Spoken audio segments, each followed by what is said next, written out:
Hardy-Weinberg principle. Now, what does this principle is talking about? Okay. Now, this principle is mainly based on the equilibrium. Equilibrium of what? The relative frequency of various kinds of genes.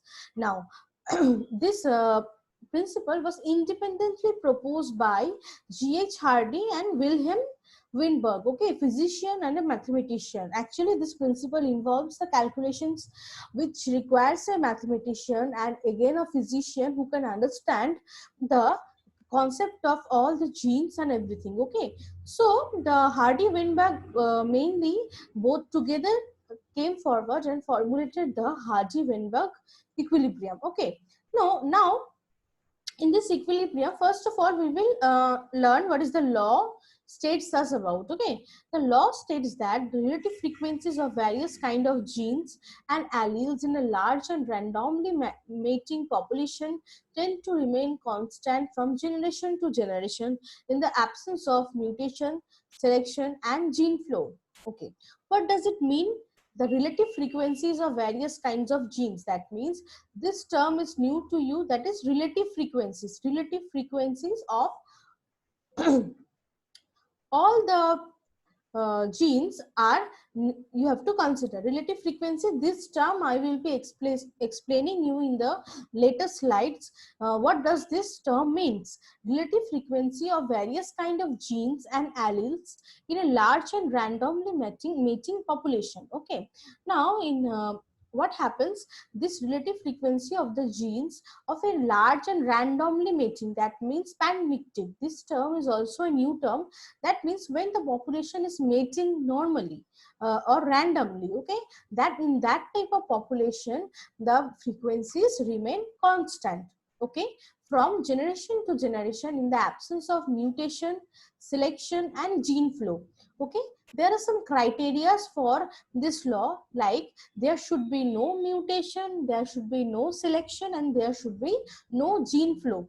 So this what does the Hardy-Weinberg law states us? It states us that the relative frequencies of genes remain constant from generation to generation when the three criteria are fulfilled. That's what are the three criteria?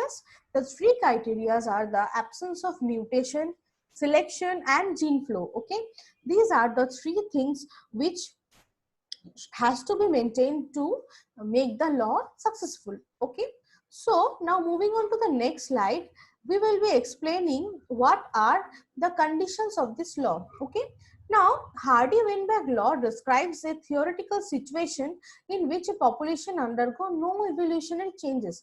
As I've mentioned in this thing, see, no mutation, no selection, no gene flow. Okay, so these three things should not be present in a particular population, then only your Hardy-Weinberg law will be followed. So this slide summarizes what is the condition of the Hardy-Weinberg equilibrium to be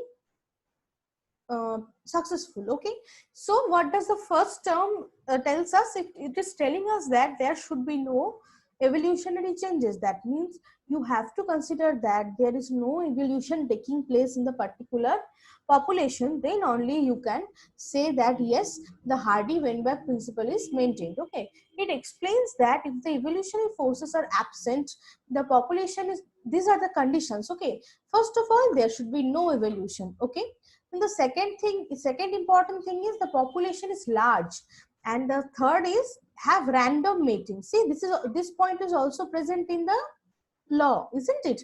Large population, the population should be large and randomly mating. That means the population should be always randomly mating. That means they are constantly mating among themselves in a random manner.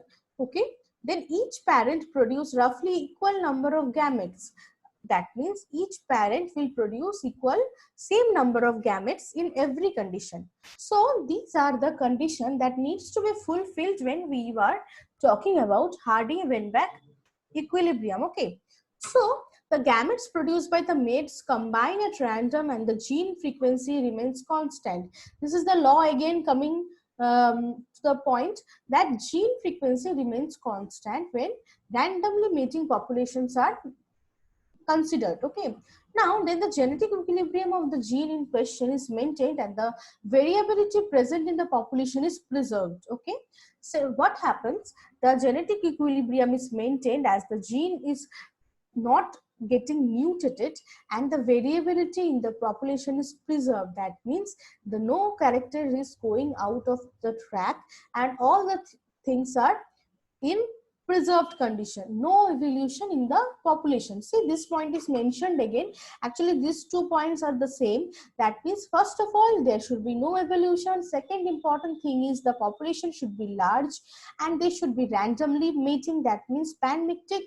And the third important point is they should produce equal number of gametes. Okay, then only we can say that the gametes can combine randomly and they can produce the frequency which remains constant from generation to generation. Okay, so from generation to generation your gene frequency does not change, it remains constant and all other characters remains also when all the other characters are constant, like the evolution, like the population should be large, population should be randomly mating and equal number of gametes are produced when we are talking about the Hardy-Weinberg law. Okay, these are all the conditions which should be maintained when we are considering the Hardy-Weinberg law. Now coming to the next slide, that is what this slide is explaining what does this relative frequencies mean and how this relative frequency is remaining constant. Okay, so to explain this particular experiment, what did they do? Say with an example, suppose a panmictic population with gene A and capital A and small a on one locus. So we are considering a gene which have two alleles, capital A and small a. Now, as we are saying that the frequency remains constant, that means the frequency of gametes with gene A will be same as the frequency of capital A, and the frequency of gametes with A will be same as the frequency of small a gene. So, let us presume that the numerical proportion of different genes in the population is as follows.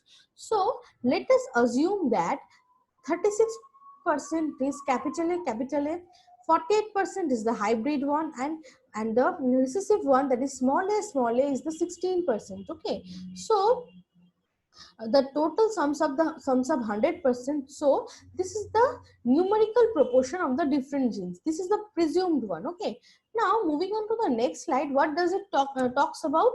It is explaining how the different things are observed. That means, see, you are getting this frequency here, isn't it? That the 36% is capital A, then your hybrid portion is 48%, and dwarfism is that means the small a is 16%. So this is the total proportion of the genes you are getting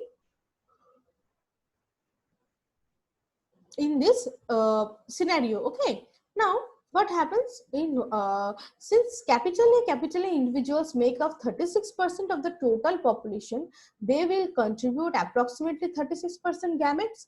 It is already mentioned there. See, each parent will produce equal number of gametes. That means as the parent is contributing 36% of the gene, that means the parents will also contribute 36% of all the gametes, isn't it? So all these things are also contributed in the same manner. Small a will contribute 16%, capital A small a will contribute, what is the percentage? Capital A small a was 48%, isn't it? So what is happening here? Gamete from capital A small a individually will be of two types. Obviously, as you are seeing that there are capital A's and small a, that means two type of gametes will be produced. Okay, one will be capital A, another will be small a. So they both will be are of equal proportion.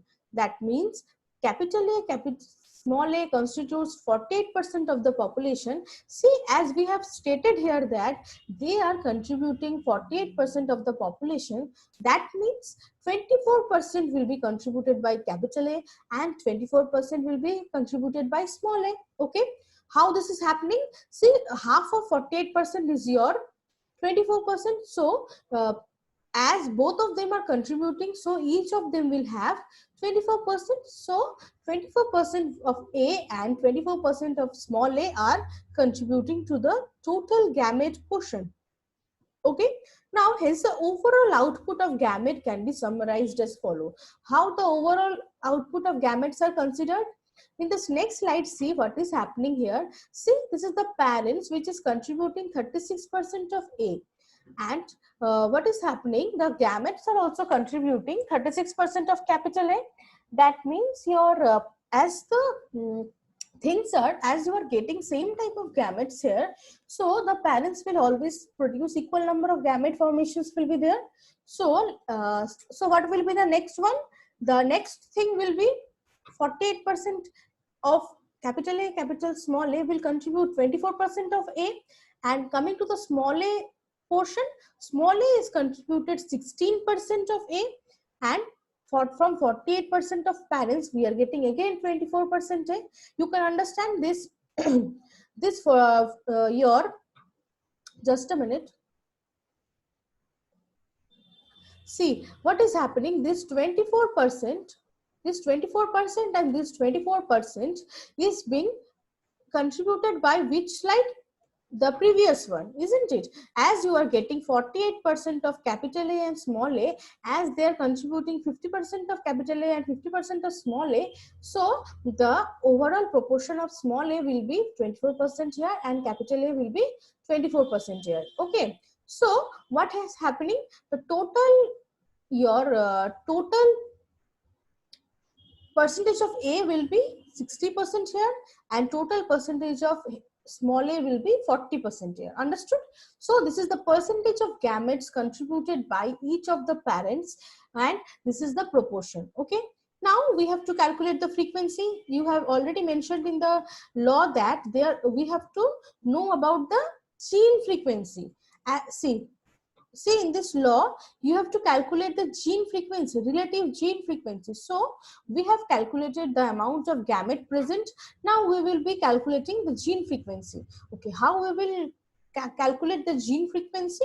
This table will explain how this will be done. See, capital A, sperm is capital A, then egg is also capital A. We are taking all the combinations. Okay, so as A is 60%, that means capital A will give 60 into 60, that means 36%. 36. Okay, then you are taking capital A, small a, then what will happen? You have to take 60% and A is 40%, so it will be 24%. Then A, capital A, how much is small a? 40. How much is capital A? 60, so it will give you 24. Then when you are considering the last one, that is small a, you are taking 40 into 40. See, as small a is 40, you are getting 16. So these are the different type of progenies you are getting when you are calculating the frequencies. Okay, so now again, if the frequency of A, okay, now if the frequency of A is P and the frequency of small a is Q, you are taking the variable small p and small q here. What is happening? If there is random union of gametes with gene capital A and small a at the equilibrium state, the population will contain following frequencies of the gene capital A and small a generation after generation. Okay, so this is explaining the law here. Okay, how this is explaining the law?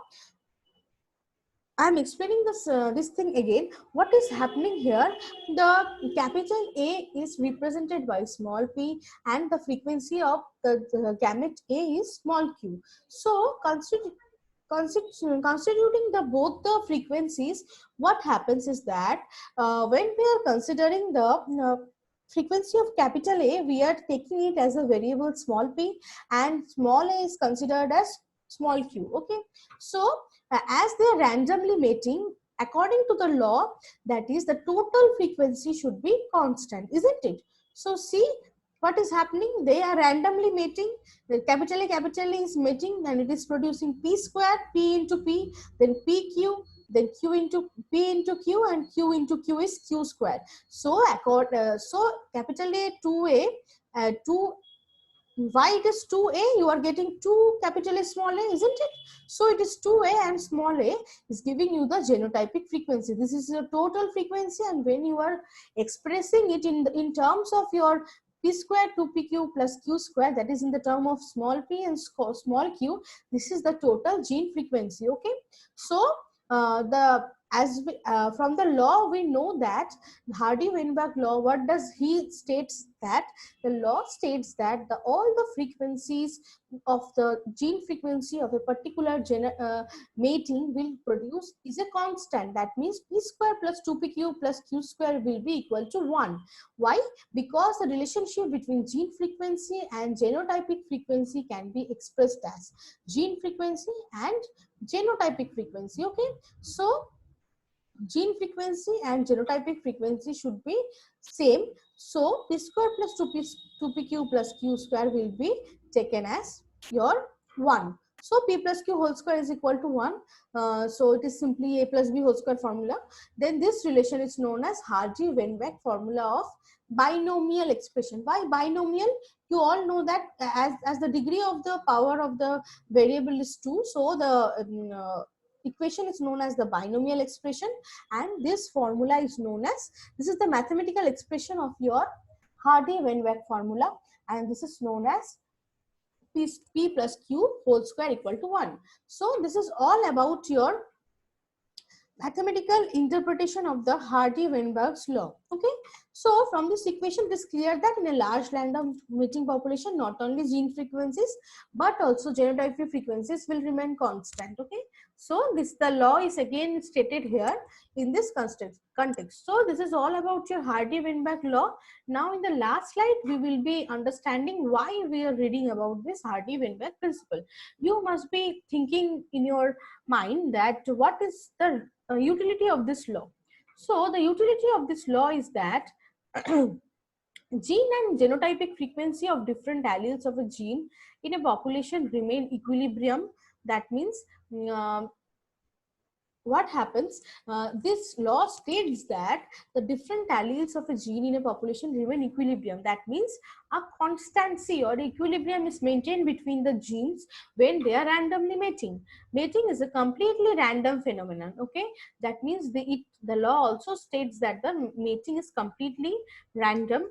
Then only large populations follow Hardy-Weinberg law. That means it is already stated in the law that the population which is large and the population which is randomly mating, that is pan-mictic population, will only responsible for the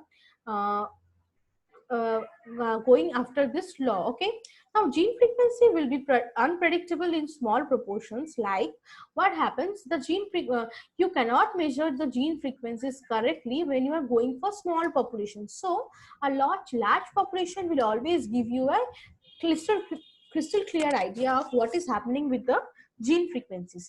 Now the other point is all the genotypes in a population reproduces equally successfully. What does it mean? It means that the gametes produced in a particular parent is always equal, as we have seen in the calculation part of this law. So it states that the progenies are producing equal number of offspring in the coming generations. Okay, the population is in Hardy-Weinberg equilibrium do not show evolution. This is again repetition of the conditions only. The significance, the law also states that there is no evolution taking place in the particular type of the population. Okay, so what is happening, these are all the significance of the Hardy-Weinberg principle, and it states that why we are considering this equilibrium for our study. So you have in this portion, what you have to learn, you have to learn about what is the law and the mathematical expression of the law. That means not the whole thing, at least you have to write these things in the exam. That means how p and q are generated, how the frequencies are equal, and also the conditions. This slide, there is a condition is very important, because what are the condition under which the laws is governing the its equilibrium is maintained. Okay, so these things need to be considered. Then another thing, important thing, is the significance, why we are learning about the Hardy-Weinberg principle. Okay, student, this is all about your Hardy-Weinberg principle.